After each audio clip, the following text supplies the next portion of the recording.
Good morning, Earthlings. How you doing? Welcome to First Contact Radio. Let's jump into our cosmic weather for today. Get things started here. First thing we have, current conditions, solar wind 393.5 kilometers per second. Planetary K index 2, expected to be up into 3 as a maximum within the next 24 hours. We still have our corona holes definitely showing up. Here, chance for flares, low, 1% chance. And then if you're in the mid-latitudes, you might have some sort of activity as far as a geomagnetic storm goes. There's a 25% chance, 24 hours, and 30% chance within the next 24 to 48. If you're in the higher latitudes, it's a bit higher. It goes all the way up to 40. And just checking, we still have the meteor shower. Coming up here, Earth is approaching the debris field of the ancient Cornet Thatcher, source of the annual Lyrid meteor shower. Forecasters expect the shower to peak April 21st through the 22nd. A nearly new moon on those dates will provide perfect dark sky conditions for meteor watching.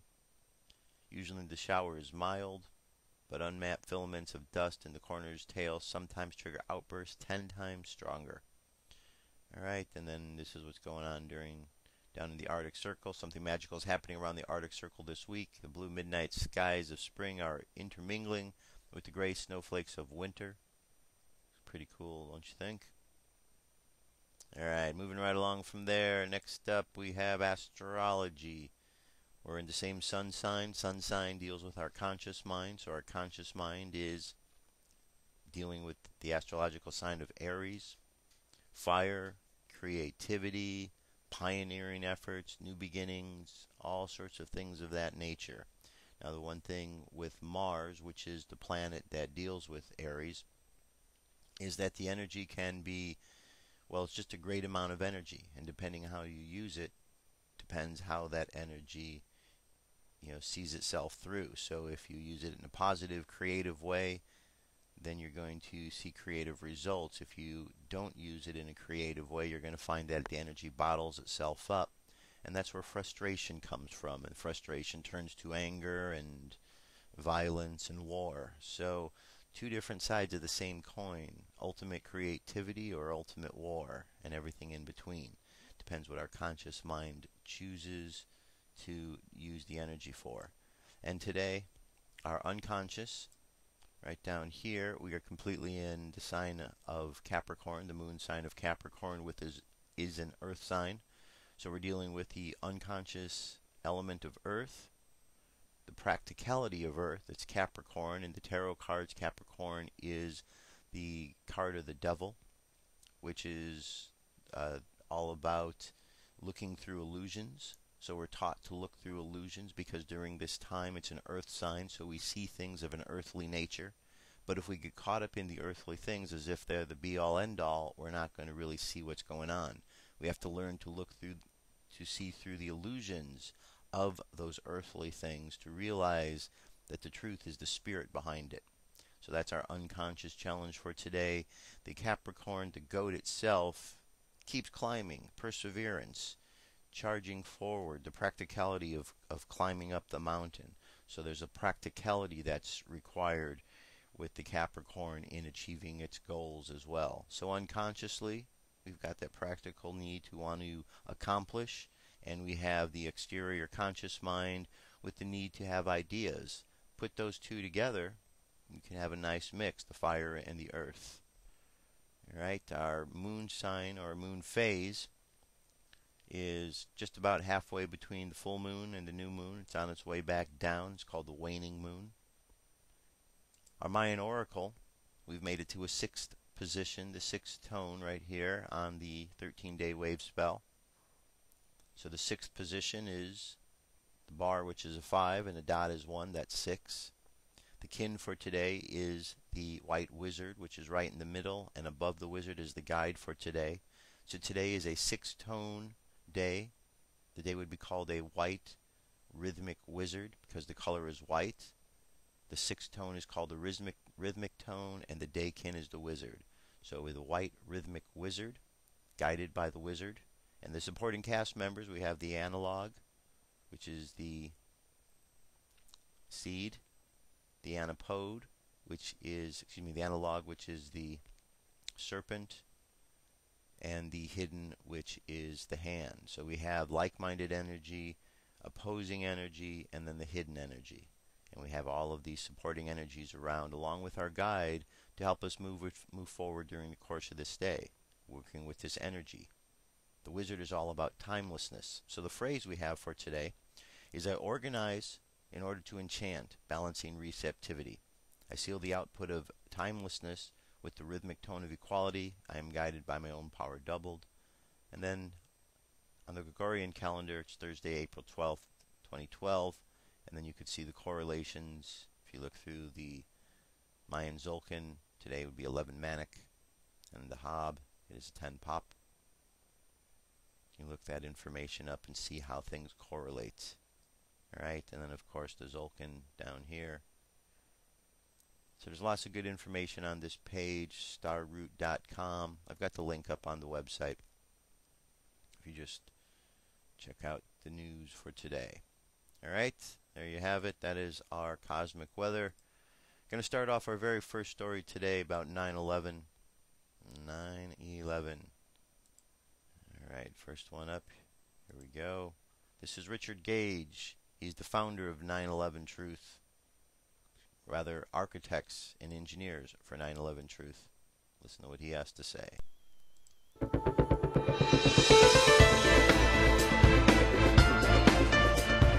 Welcome to The Standard in Vancouver. I'm Randall Mark. Tonight, the question about who was really behind the events of 9/11 continues to mount. The controversy around the events of 9/11 continues to gather steam. Although immediately dismissed by some, there are legitimate questions that have never quite been answered. Joining me to discuss some of these questions is Richard Gage. He's the founder of Architects and Engineers for 9/11 Truth. Welcome to the show. Thanks. It's great to be here. Got lots of show and tell here. We'll get into that in a little bit. We've got lots of time to really get into the issues. But let's start with this. You're an architect, and how did you first get involved in trying to challenge the traditional idea of what happened in 9/11? How did you first get interested in this? Well, first of all, I've been an architect for 20 years, worked on numerous different types of buildings, including steel-framed, fireproofed buildings. I was on my way to a construction site observation, and I heard on the radio 2 years ago the disturbing conclusions of a rather reluctant 9/11 researcher, David Ray Griffin. Okay. And this started me on a path that I changed my life. Like a religious experience almost. Yeah, I had never heard of an alternate theory to the World Trade Center collapses before. The official theory tells us that the planes entered these buildings, and shortly thereafter, due to fire, the structure was weakened and the building collapsed in a gravitational collapse down to the ground. Well, that's not what Dr. Griffin was talking about. He quoted 118 firefighters, for instance, who were talking about sounds of explosions, flashes of light, explosions visible around the buildings. On the bottom? At the top, where the jet plane impacts, okay, at the onset of the destruction of the Twin Towers. He talked about... These are explosions that happened before the plane hit? Is that what they're claiming? Is that the claim? No. Although there are there's some evidence to actually support that as well. Oh, okay. We stick with the main event of the collapse of these buildings. So that, I'm a Reagan Republican. I have, this was quite a change of events. So you're not like a Democrat trying to, I'm going to hate on with Bush or something like that? No, no. Okay, so that's how you first, a couple of years ago, you got interested in this, you heard some theories, you said, it doesn't line up with what I've been told for all these years.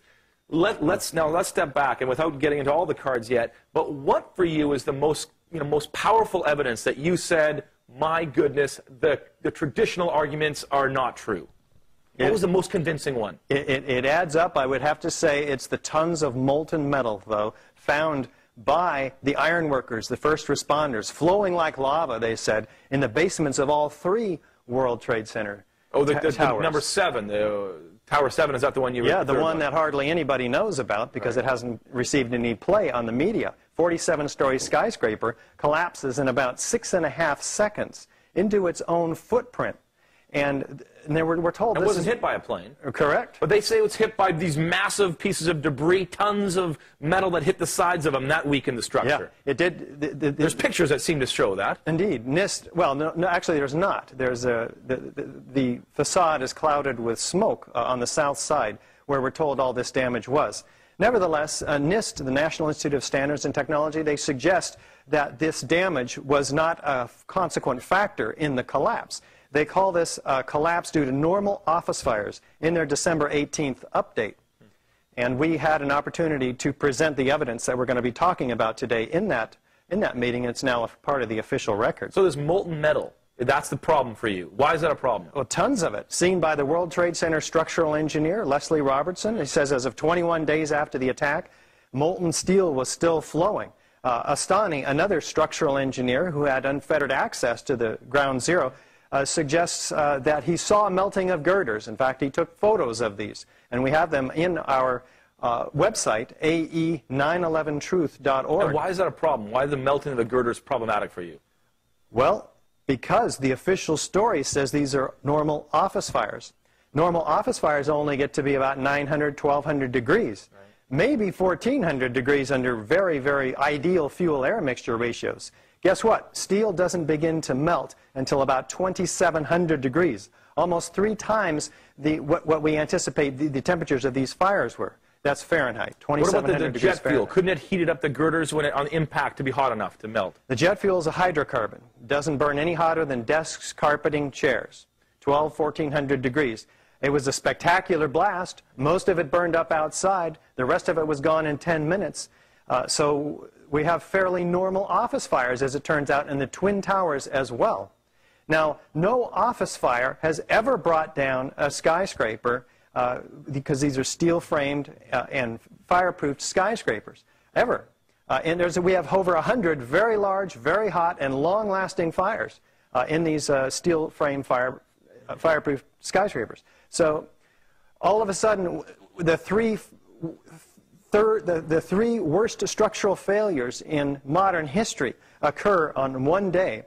And one of them, as you mentioned, wasn't hit by an airplane. Mm-hmm. So what? I mean, okay. Let's stop for a second here. You're claiming, obviously, you're doubting what's going on. You're saying that they can't be hot enough to melt steel. Something else melted it. You're just asking these questions as an architect. You think, who did this then? Well, we'll get to that. Okay. Because I'm very curious about that. Because where did the molten metal come from? Mm-hmm. Dr. Stephen Jones, a physicist formerly from Brigham Young University, analyzes the molten metal, a 40-pound chunk sent to him. He finds that it has aluminum, iron. It's not steel because it has very little chromium. So we're not talking about melted structural steel. We're talking about molten iron, which is the byproduct of thermate. Thermate. Thermite. There's thermite and there's thermate. Thermate is with added sulfur, lowers the melting temperature of steel. Sorry. It's okay.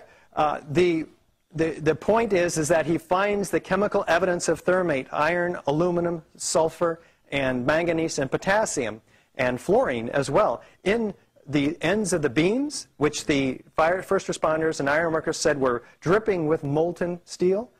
He finds the evidence of this thermite cutter charge used by the military. Okay, cutter charge. Now you're talking about something that's man-made. Let's get back to that right after this break. Possible man-made cutter charges, World Trade Center? We'll see right after this break.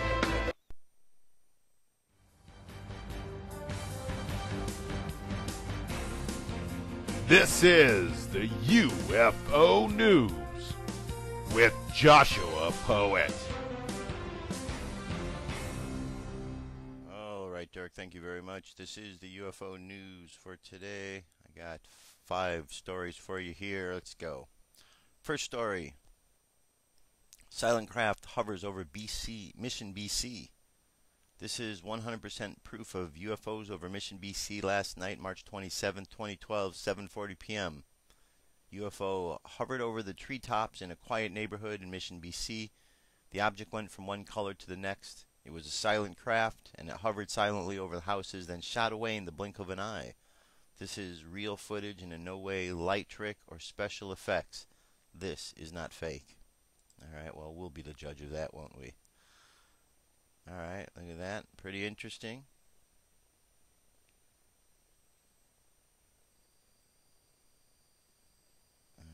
We got multiple changing different colors. Very interesting.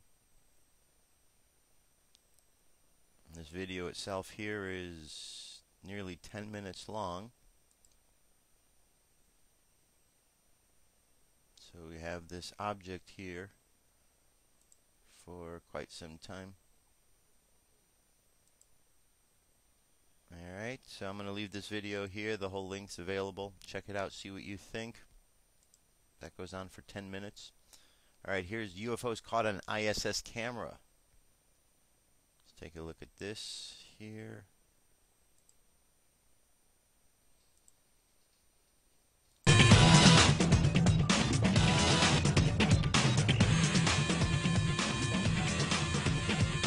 Crazy alert, aliens after Atlantis? Official video from the latest NASA space shuttle mission appears to show what might be UFOs in space. A segment from the live NASA feed shows the cargo bay of the space shuttle Atlantis and what appears to be 3 flying objects directly above the shuttle. The objects are in motion in a triangular formation, how we often imagine UFOs might move. The narrator of the live feed tries to explain the objects away with a less than convincing story. Take a listen. This is Mission Control Houston with Atlantis Commander Brent Jett talking with astronaut Terry Wirtz here in Mission Control about an object the crew members noted outside the windows of the space shuttle Atlantis. Jett describing it as some kind of reflective or metallic looking cloth, but definitely not a rigid or metal object. Yeah, right. There just happen to be 3 identical pieces of massive metallic cloth moving around in a constant formation in space. So in one of the most convincing UFO videos yet, it appears more likely than ever that we might have company in our universe. All right. Wow. How about that? 3 things of metal cloth. Metal cloth just floating out there, huh? Well, you know, there is a lot of metal cloth because someone has to make clothes for the universe, and so if you just leave the metal cloth all over the place, it's easy when you need it, right? Tired of things that NASA comes up with, it's mind-boggling. It's kind of funny too that they think that people are so stupid to believe the metal cloth theories. All right, flying saucer caught on tape over the mosque in Isfahan, Iran. Japanese tourists apparently filmed this disc-shaped UFO over the mosque in Iran on Monday. Okay, let's take a look at this.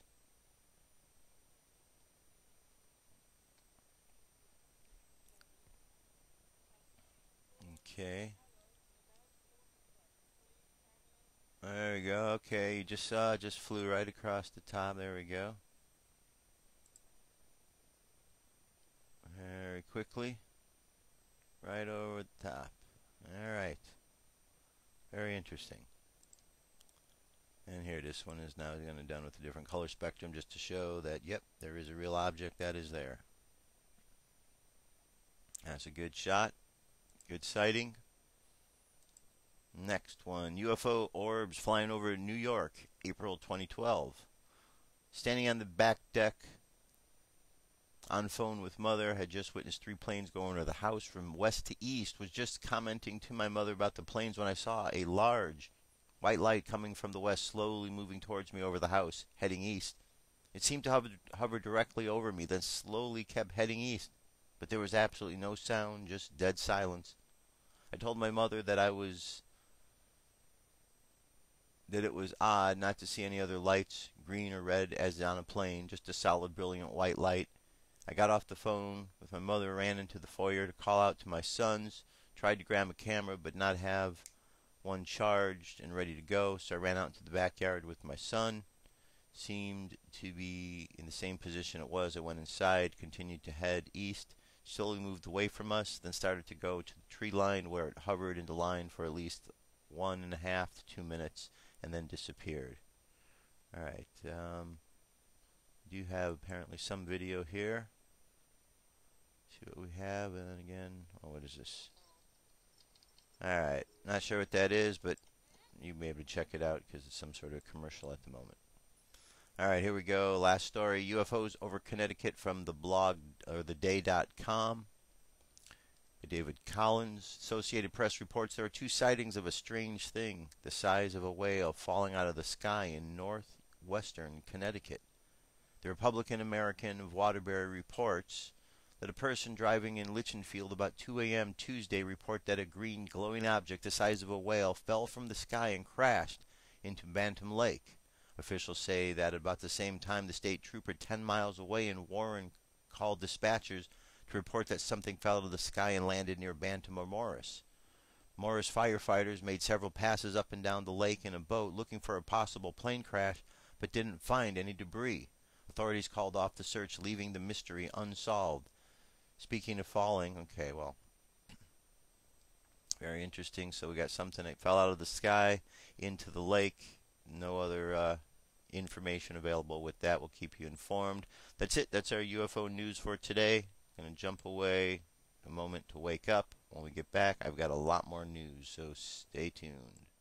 What if our government was responsible for some of the greatest crimes against this nation? Would you really want to know? These are big questions, but these questions deserve answers. It's time to demand the truth. People should not be afraid of their governments. Governments should be afraid of them. 9/11 was an inside job. Kennedy was killed by the CIA. Jimmy Carter saw UFO. Answers to secrets you need to know. So wake up, wake up, wake up, wake up. Wake up, wake up, wake up. Wake up, wake up, wake up, wake up. Wake up, wake up, wake up.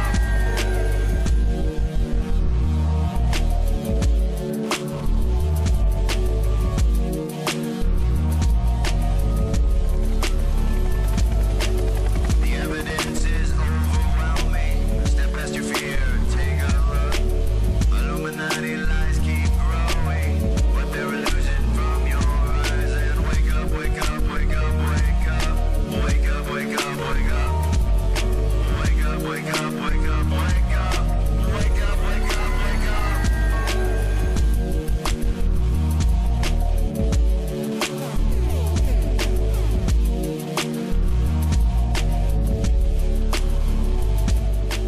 What would our founding fathers say if they were alive today? Must be turning in their graves. Redcoats are coming, Big Brother's watching. Wake up, wake up, wake up, wake up. Wake up, wake up, wake up. Wake up, wake up, wake up, wake up. Wake up, wake up, wake up. What if by land and two if by sea? And I on the opposite shore will be ready to ride and spread the alarm through every Middlesex village and farm. Whenever any form of government becomes destructive of these ends, it is the right of the people to alter or abolish it. When a long train of abuses and usurpations, pursuing invariably the same object, evinces a design to reduce them under absolute despotism, it is their right, it is their duty to throw off such government and to provide new guards for their future security.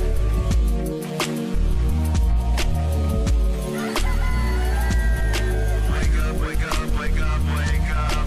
Wake up, wake up, wake up. Wake up, wake up, wake up, wake up. Wake up, wake up, wake up. Wake up, wake up, wake up, wake up. Wake up, wake up, wake up. Wake up, wake up, wake up, wake up. Wake up, wake up, wake up. Patriots arise. It's time to demand the truth. All right. So why is it so important that we demand the truth? What's up with that? You know, we're living in a weird time. I don't think it's just me who sees this. I'm sure that you see it too, but there's a lot of corruption going on out there. There's been a lot of corruption going on for years, but it really seems to be escalating these years. There seems to be more individuals in the media turning a blind eye to what's going on. There seems to be more politicians turning a blind eye.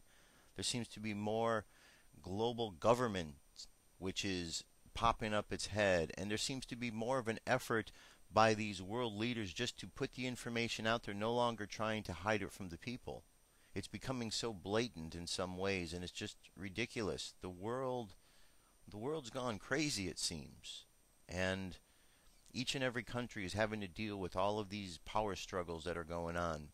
People are standing up, which is a great thing, but they're still dealing with ignorant governments who are treating people as if they don't know what's going on. And people are wising up these days. The power of information is spreading around the world, and people are paying attention despite what the mainstream media would have you believe. Now, Ron Paul, he's the candidate that I certainly want to have win this nomination and be in for president because of what he has and what he represents. I'm going to play a couple of things for him, videos. This first one here, well, I'll let it speak for itself. How about that? In 1970s, he warned us not to leave the gold standard. He warned us about the Federal Reserve. In 2001, he warned us of the housing bubble. He warned us of the dangers of unconstitutional wars. He warned us of economic collapse. For his entire career, he stayed true to his oath of office. And it's now 2012. People are now listening to what he has to say. The other Republican candidates can only pretend that they are what he's always stood for.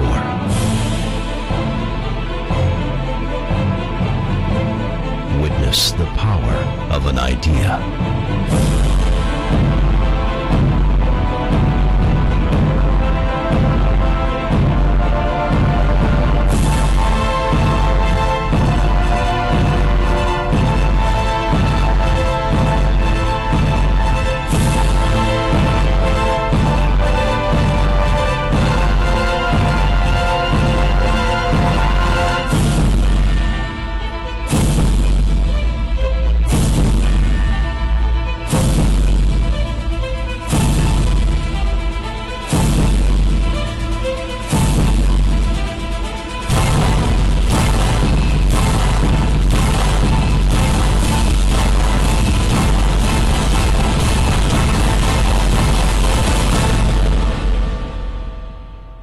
This is real. This is happening. You will not see this on television. All right, that is real and that is happening. You know, we play the stories all the time on here, and it's important that we do share this because it seems like the media and someone's trying to Shanghai this country. There's a lot of good people out there who should know what's really going on, and they're not being informed properly. I'm doing my job to inform you, so is the alternative media. I'm talking about the mainstream. All right, here we go. This is another piece here. Here we go. End our campaign effective today. That's Rick Santorum dropping out of the race for president today and ending what he calls a campaign of miracles. That virtually clinches the nomination for Mitt Romney, but there are two other candidates still in the race. And one of them spoke to a standing room only crowd in College Station tonight. But before that, Ron Paul talked one-on-one with Nightbeat political reporter Mark Wiggins. Arriving in Texas, one of just 3 candidates remaining in the race for the GOP presidential nomination, our first question to Ron Paul was about another candidate, Rick Santorum, who announced today he was pulling out of the race. What are your thoughts on that? Surprised. I imagine a lot of people were surprised, but in thinking about it, there's not a whole lot I'll change. Paul continues to draw crowds wherever he goes. At Tuesday's town hall appearance, supporters watched from the hallways as Texas A&M's 2,500-seat Rudder Auditorium was filled. I feel like he's the best choice out of the 3. It seems like when Ron Paul speaks to you, like he's really speaking to you. Despite the support, Paul remains last in delegates and has yet to win a primary. We asked him why. I'm not really sure. And there's a lot of theories on this, but it looks like we don't get enough people to the polls.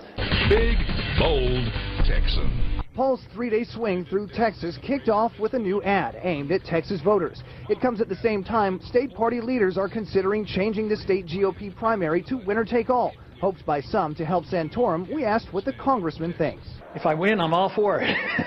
No, I think it's fairer to let it do proportional, because if you have a lot of money, I didn't do anything in Florida because Romney had so much money, and you compete real hard and spend millions, And I get a lot of donations, but they're small donations. We had one more question while the congressman is still in Texas, whether he had a pick in the race to fill Texas' seat in the U.S. Senate. Make an endorsement in the Senate race? No, I have not. Going to? You want to make one right now? Right now I have no plans. Mark Wiggins, KVUE News, Night Beat. All right, so one more piece here. This is about an upcoming money bomb that's going on. So an opportunity to show your support in other ways. Whose broad stripes and bright stars through the perilous skies, o'er the ramparts we watched, were so gallantly streaming, and the rockets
What you just saw there is a lot of people standing up for something they believe. A lot of Americans standing up because they believe in the Constitution. That's a movement that's going on there. That's not just a campaign. That's a movement, and that will continue on, and that will change the country. Because, you know, there's a lot of people in this country who seem to be okay with what's going on, or they don't feel that there's anything that they can do. So they don't do anything. They don't talk about any stories. They don't share anything. And yet, these same individuals, they have relatives, they have family members younger than them that are going to grow up, and they're going to have to deal with these situations if they don't deal with it. And so I think it's important that everyone, if you're a parent, if you're an aunt, if you're an uncle, if you have any relatives that are going to grow up and have to deal with this mess, and you right now have an opportunity to do something about it by being part of a movement, be part of that. Because in the future you'll be able to tell your relatives that you were a part of something that really changed this country.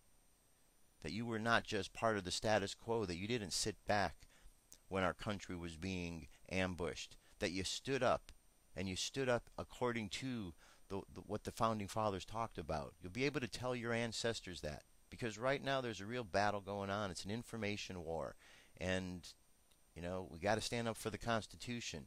That's what this country is about. We need to make sure that those who are trying to push the New World Order agenda, they don't get their way. You see, just because they want to do it doesn't mean they're going to succeed. Not when good people step up against what they're doing, because what they're doing is wrong. Now here's one more story. This is Doug Weed. Story says, Evangelicals turned to Ron Paul. In the wake of Senator Rick Santorum's departure from the presidential race, there are signs that some evangelical leaders are refusing to jump on board with Mitt Romney and the Mitt Romney bandwagon, are turning to Congressman Ron Paul instead. The Texas congressman spoke to several thousand people last night at the Will Rogers Auditorium in downtown Fort Worth, but met quickly afterward with evangelical leaders. And why Ron Paul? Why now, when the race is being declared done by the mainstream media? Because you don't give away your support without getting something in return, says former congressman who's been at the heart of the Christian right movement since its beginning. The longer that Ron Paul and Newt Gingrich stay in the race, the more likely that Romney will be forced to take an evangelical conservative as his vice president nominee. You know, it's funny how they keep declaring Romney the winner, but they can't declare him the winner because he isn't the winner yet. So they'll go on in the mainstream and they'll keep talking about how Romney, you know, could possibly take this, but hasn't yet. But they won't tell you who he's running against because they don't want to mention the other candidates. So here you got Romney apparently trying to beat himself. And okay, moving right along. Moving right along here. This one here, 24 outrageous facts about taxes in the United States that will blow your mind. The United States tax code is complete and utter abomination. It needs to be thrown out entirely. Nobody in their right mind would ever read the whole thing. It is over 3 million words long. Each year, Americans spend billions of hours and hundreds of billions of dollars trying to comply to federal tax requirements. Sadly, it is the honest, hardworking Americans in the middle class that always get hit the hardest. The tax code is absolutely riddled with loopholes the big corporations and the ultra-wealthy use to minimize their tax burdens as much as possible. Many poor people do not pay any income taxes at all. The dishonest are rewarded for cheating on their taxes if they can get away with it, and the ultra-wealthy have moved trillions of dollars to offshore havens where they can avoid U.S. taxation altogether. Our system is incredibly unfair to millions of hardworking people in the middle class and upper class that drag themselves out of bed and go to work each and every day, try to do the right thing. In addition, the current U.S. tax system is incredibly inefficient. It diverts a tremendous amount of resources away from more valuable economic activities, and it has chased thousands of businesses and trillions of dollars out of the United States. The U.S. tax code is such a complete and utter mess at this point that it can never be fixed. The only rational thing to do is abolish it completely, and any politician who tells you otherwise is lying to you. Now here's 24 different outrageous facts about the United States tax system. 1. The tax code is now 3.8 million words long. If we took all of William Shakespeare's words and collected them together, the entire collection would only be 900,000 words. According to the National Taxpayers Union, U.S. taxpayers spend more than 7.6 billion hours complying to federal tax requirements. 3. 75 years ago, the instruction for 1040 were 2 pages. Today, they are 189 pages. 4. There have been 4,429 changes to the tax code in the last decade. 5. According to National Taxpayers Union, the IRS currently has 1,999 different publications, forms, and instruction sheets. 6. Our tax system has become so complicated that it is almost impossible to file your taxes correctly. 7. In 2009, PC World had 5 of the most popular tax preparation software websites prepare a tax return for a hypothetical household. All 5 of them came up with a different result. 8. The IRS spends $2.45 for every $100 that it collects in taxes. 9. According to the Tax Foundation, the average American has to work until April 17th just to pay federal, state, and local taxes. Back in 1900, Tax Freedom Day came on January 22nd. 10. When the U.S. government first implemented a personal tax back in 1913, the vast majority of the population paid a rate of just 1%, and the highest marginal rate was just 7%. You can see there's a bunch more here. I'm not going to read all of these. The U.S. tax code is a joke. There's no law on the books. There's a great movie out there if you want to check it out. I have it on our Facebook page. It's called From Freedom to Fascism. It was made by Aaron Russo, same producer who brought you Trading Places. He had one objective in mind, to find the law in the books that says you have to pay taxes. He went through an exhaustive search. The whole movie documents that, and guess what? He didn't find one. He even spoke to heads of the IRS. There isn't one. People are being lied to. They've been railroaded by the system, and every year that goes by and people continue to believe that this is real, well, the system just stays real because it's kind of part of what people think they're supposed to do. It's not real. Look up the facts and you'll see that if people just stood up to this, we could put a system in place that actually might be more helpful, because what's in place isn't helpful and it isn't legal and it's stealing from people each and every year. Alright, moving right along, let's address the Obama eligibility issue here, because there's a big problem going on. This is a big problem, bigger than Watergate. You have the president who is in the office who has spent millions of dollars covering up his paper trail of his past so you don't know who he is. He allegedly was born in Kenya. He has another name, Barry Soetoro, which he had listed when he was adopted in Indonesia. He's listed his religion as Muslim. During an interview at one time, he thinks there's 57 states in the United States of America. On and on and on. This man filed and signed an executive order for the National Defense Authorization Act. He extended the Patriot Act. He's doing all sorts of things that are not good for this country. And then you take the fact that there's one translation of Luke chapter 10 verse 18 of Jesus that states the name Satan Barack Obama, which alludes to the idea that he is the Antichrist, or certainly the face of the Antichrist. All of these things should be red lights going off, but strangely enough, there are many people who are turning a blind eye to this, and every time the subject comes up, they think that it is silly that is talked about. Why is it silly that we're talking about the President of the United States and if he's properly eligible to be in office? Why is that a silly discussion? And why, when it's brought up, is racism immediately hollered out into the air as if it's a racist thing that I'm bringing this up because of his skin color? It has nothing to do with his skin color. And anybody bringing this up isn't bringing it up because of his skin color. It has everything to do with the fact that he is not being honest with the people. That's it. Period. Here, look at this.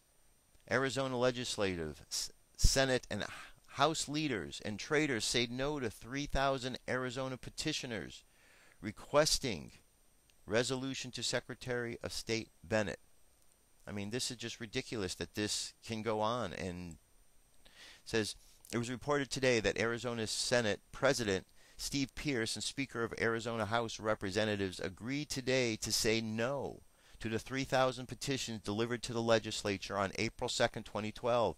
Pierce and Tobin refused to even allow the resolution to be formally written, which meant it would never even reach the Rules Committee for further advancement. The resolution, if passed, would have required Secretary of State Ken Bennett to send a pre-written letter to Democratic National Committee National Chairwoman Deborah Wasserman Schultz requesting substantive and documented replies to the question posed to her regarding Barack Obama's natural-born citizen and birth certificate, selective service registration, and Social Security number. Although the exact count was not taken, it was known that there was not considerable support amongst many of the Arizona House and members of the resolution, and very possibly enough to have passed it in either one of the both chambers. In spite of that support, these two leaders, traitors, stopped it cold. 1,110 of the petitions were collected by at the March 31st event featuring Sheriff Joe Arpaio and lead investigator Mike Zulu, and the rest were collected as online signatures. Well, how could they turn this down? I mean, are people turning a blind eye? Apparently they are. Sheriff Joe's out there. He uncovers information in an investigation, a forensic investigation. If this was a crime and it wasn't the president and they had gathered the same information, they'd be arresting somebody right now. But this president has so many people in this country running scared that they're afraid to speak out against him. Like he's a dictator. He is a dictator. That's what he is. He's a huge dictator. And he's getting worse and worse every single day. All right. New Jersey. Now, the other day I read that. Let's see where's that? The other day I read the piece about New Jersey and how they were looking into his records as well and his eligibility. Now we have New Jersey Sheriff is going to look into his eligibility. Looks like we've got another sheriff in town. Morris County, New Jersey Sheriff Ed Rockford is joining Sheriff Joe Arpaio's calls to unseal Obama's records. Sorry, birther haters, this investigation is not going away. Whip up some of your best ridicule and ad hominem reports. Birther haters, it's all you got. So here we go. Presentation by WND's Jerome Corsi to a standing room only crowd has convinced a New Jersey lawmaker and local sheriff that the issue of President Obama's eligibility for office will have to be addressed. The easiest way to put this to rest is to have the records unsealed. Morris County Sheriff Ed Rockford told Huffington Post in an email following the April 4th event in Morristown. Mr. Corsi made a very convincing argument that President Obama may not be a natural-born citizen of the United States. Likewise, New Jersey Assemblyman Anthony Bucco of Bronton said Corsi's speech leaves doubts about Obama's citizenship status. He told the website it is not his place to determine whether Obama is a citizen, and he believes a higher authority must resolve the issue. I'm not in a position to say what he put up on the screen is demonstrative evidence. That is for the court of law, but the issue is not resolved itself. It won't until some higher authority is involved. Okay, and we move here, and here's a bit more of that article. The New Jersey Assemblyman says Corsi raises interesting points. This just goes in a bit more about what I was just reading. State lawmaker today said the author of the controversial book, arguing that President Obama is not eligible to be president, raised some interesting points at a speech he attended today in Morristown.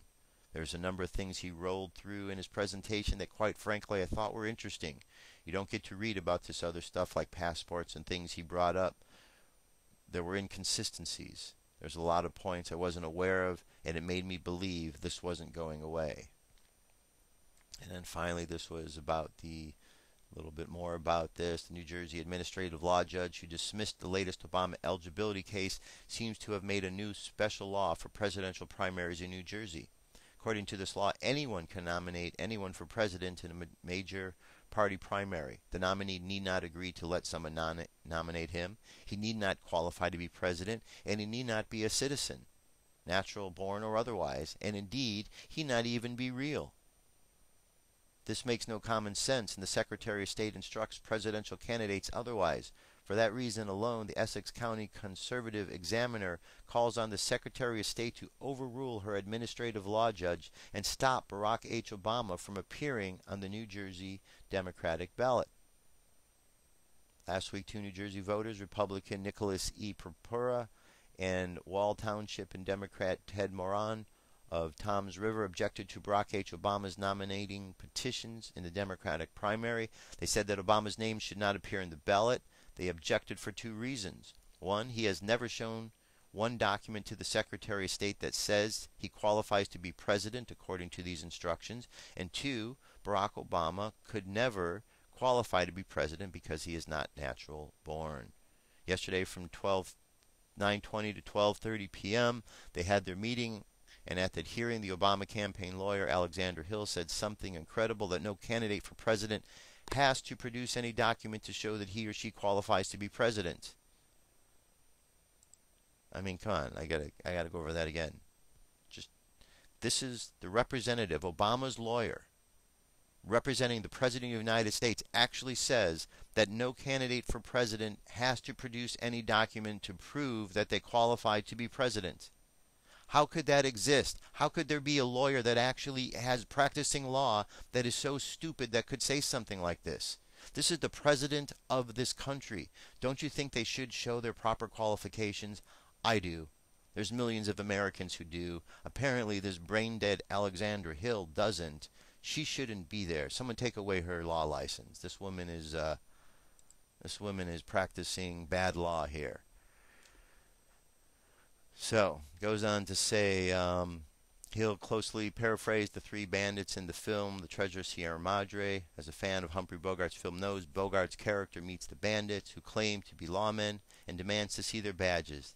The bandits tell Bogart's character, "We don't need no stinking badges. We don't have to show you." Okay, they say that. So that's basically what's going on. Alright, so these articles there for you to read. They're longer articles. That's a serious issue, don't you agree? Or is it just me? Is it just me that thinks it's weird that the President of the United States, who has been alleged to be from another country and has nothing but a trail of disinformation about who he is it just me that thinks it's weird he should have to show who he is? Because there's a theory out there, a rumor that's going around, that as we're getting closer to this upcoming election, and as the trail gets closer on Obama not being eligible for president, there's a rumor that Obama is somehow going to call martial law, that something is going to happen, martial law is going to be declared, and the election is going to be suspended to keep him in office. Now, I didn't make this up. You can do some searching. You can find out that that's what's being discussed out there. Is there going to be a martial law event that suspends the election and keep Obama in? Because that certainly would put an end to all of the discussions that's going on. And it would certainly show Obama to be the dictator that he is. All right. One last thing before we jump into our meditation. Had a couple more earthquakes. I got Dutch Sins here to tell us a little bit about them. Here we go. Monotone. Je répète, blesse mon cœur une langueur monotone.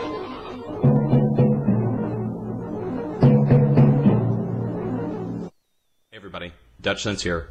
It is 2:46 a.m. Central Time on Thursday, April 12th, 2012. We just saw two large earthquakes strike Southern California, 6.9 and a 6.2. Here are the stats. USGS reviewed, Gulf of California, 6.4 miles deep, a 6.9 magnitude, and again, a 6.2 magnitude right here. Here are the other stats. 10.1 kilometers deep, 6.3 miles, 6.2. So these hit back to back. This is a sizable movement for the entire world. The last 24 hours has been phenomenal. We saw multiple 8.0s, multiple 6.0s off to the West Pacific. We saw a 6.0 strike Japan and get wiped off the map. Multiple 5.0s, even off the East Coast. Look at the 4.5 and the 6.0 off the West Coast. We had the 7.0 also strike yesterday in southern Mexico. When you look at this area, there's a few areas that are minus earthquakes. That would be the Midwest, of course.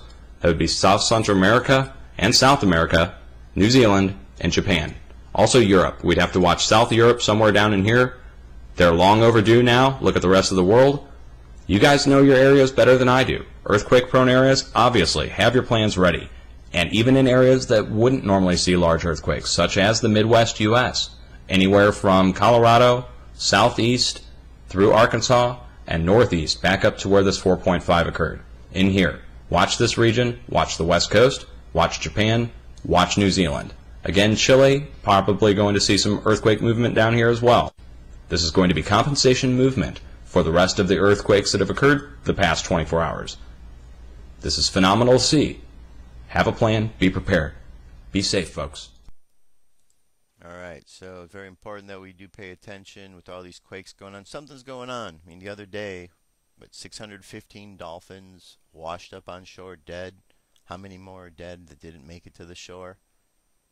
Creature like that, when that many of them die off, are they realizing it's time for them to all leave the planet in great numbers because something's about to go on? Did they make that conscious choice? Or was this incident because we've poisoned the water so much that we've actually killed them off? That's pretty bad in itself, because if we poison the waters and the actual food and fish and life that is in that ocean is dying off, well, that's not good for anybody. Then we really have a problem. All right, I've got one last, you know what, I do have one last piece here. This is Terence McKenna talking about UFOs and science. I thought this would be an interesting way to wrap things up before we meditate. Here we go. All right, here we go. Mentality of a Roman aristocrat, a person of power in Roman society. Their physics is drawn from Democritean atomism. In other words, they are thoroughgoing materialists. Their social theory is drawn from Epictetus and Plato. They are, in fact, extremely modern people by our own standards. However, among the gardeners and kitchen help and stable boys, there is news of a momentous event in the Middle East. A Jewish rabbi has triumphed over death and risen after 3 days in the tomb. Should the master of a Roman household have caught wind of this kind of superstitious talk among the help, he would have just dismissed it with a sneer. What a preposterous idea. And it is a preposterous idea. Nevertheless, the fact that an idea is preposterous has never held it back from making zealous converts. And within 120 years after the Annunciation of the birth of Christianity, its missionaries were beating on the gates of Rome, attempting to convert the emperor. Now I see a similar situation in the modern context, that rationalism, scientific technology, which began and came out of the scholasticism of the Middle Ages and the quite legitimate wish to glorify God through an appreciation of His natural world, turned into a kind of demonic pact, a kind of descent into the underworld, a nekeia, if you will, leading to the present cultural and political impasse that involves massive stockpiles of atomic weapons, huge propagandized populations cut off from any knowledge of their real histories, male-dominated organizations plying their message of lethal destruction and inevitable historical advance. And into this situation comes suddenly an anomaly, something which cannot be explained. I believe that that is the purpose of the UFO, to inject uncertainty into the male-dominated, paternalistic, rational, solar myth under which we are suffering.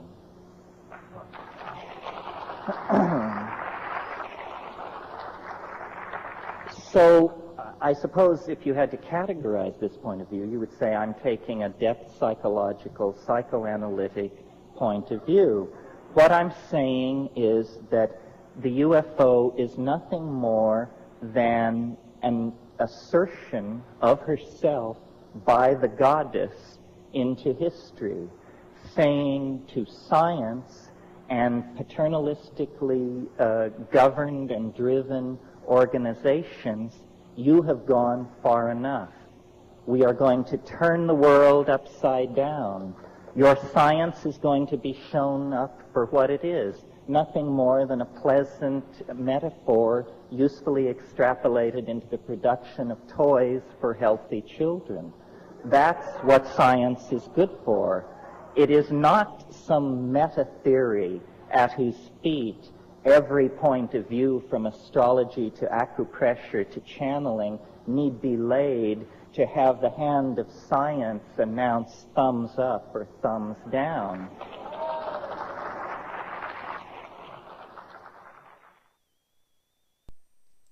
All right, a little bit of interesting insight there from Terrence McKenna. All right, let's jump to our meditation. So why don't you sit back, get comfortable, relax. All right. Let's imagine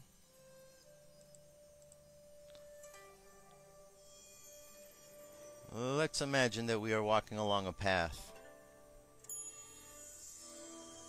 Walking along the path of life, and as we're walking along,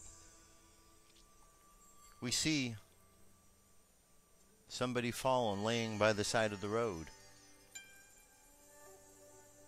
And we don't know who they are, or a stranger to us. But we recognize that they are a traveler on the journey just like we are, and they need some help.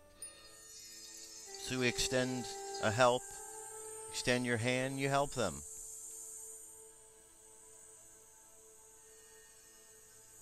You go about your way, and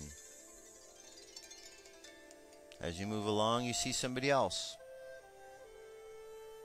You help them. And as you continue to move along the path, and you keep helping those that you see, you notice that the ones that you help, they're helping others. And then there comes a time where you slip, and surprisingly someone is there to help you. And you realize that as we help others, and they help others, all of this helping comes back around full circle. And we realize that by helping others, we're helping ourselves.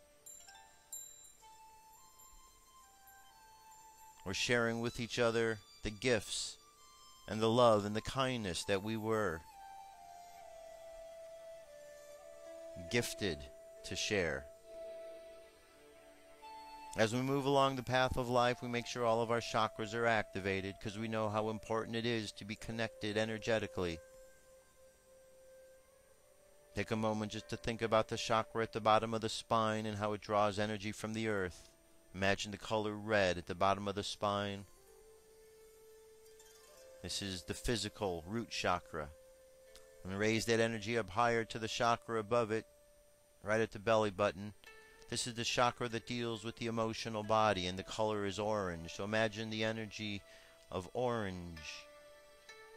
And then see the energy raising up higher, right up the middle of the body, just below the rib cage. Imagine the color yellow, and this is the chakra of the intellectual body. Raise the energy up higher, right to the middle of the heart. Imagine the color green. This is the heart chakra for sending out love. Raise the energy up higher to the throat. Imagine the color blue. This is the throat chakra. It is our chakra of communication.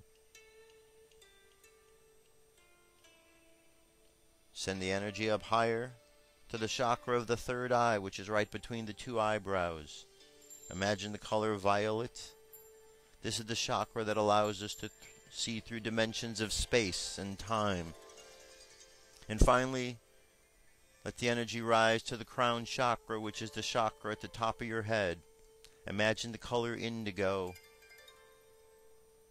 turning to white and continuing on up into the cosmos. Honor your connection to the cosmos and to the earth. Recognize that you are connected to all that is, all that was, and all that ever shall be.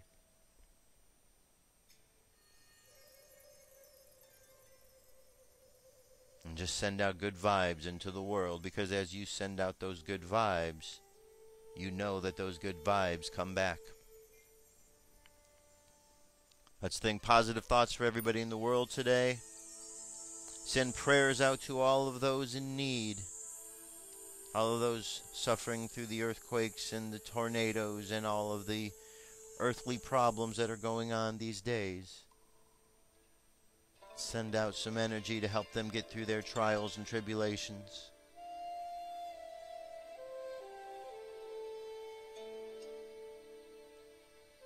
And let's think a good thought for each one of us that we can move through our doubts and fears today to understand the truths of what is going on in our lives.